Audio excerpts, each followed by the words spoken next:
السلام علیکم ورحمۃ اللہ وبرکاتہ۔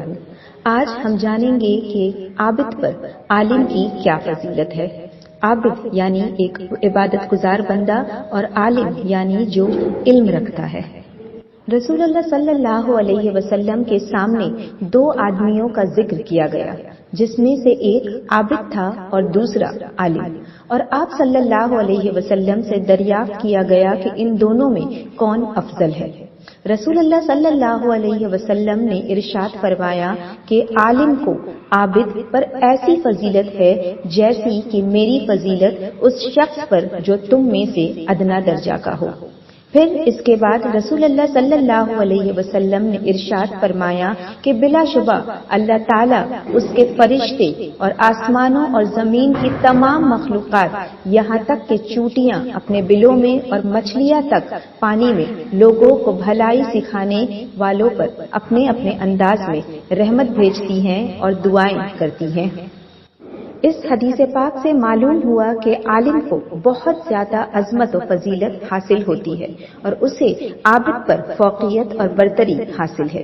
رسول اللہ صلی اللہ علیہ وسلم نے عابد اور عالم دونوں میں اس طرح فرق ظاہر فرمایا کہ جس طرح میں تم میں سے اس شخص پر فضیلت رکھتا ہوں جو تم میں سے سب سے ادنا درجہ کا ہو، اسی طرح ایک عالم بھی ایک عابد پر فضیلت رکھتا ہے۔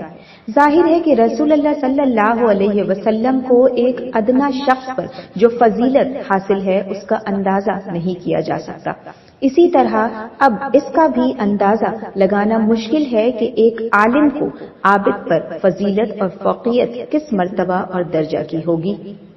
علماء کے متعلق اللہ تعالیٰ کا ارشاد مبارک ہے، اللہ سے ان کے بندوں میں سے صرف علماء ہی ڈرتے ہیں، یعنی اللہ کا خوف صرف علماء کے دلوں میں ہی ہوتا ہے، کیونکہ وہ علم کی بدولت اللہ تعالیٰ کی عظیم قدرت و عظمت اور اس کی صفات سے آگاہ ہوتے ہیں، اور جتنی انہیں اس علم سے رب کی معرفت حاصل ہوتی ہے اتنا ہی وہ رب سے ڈرتے ہیں۔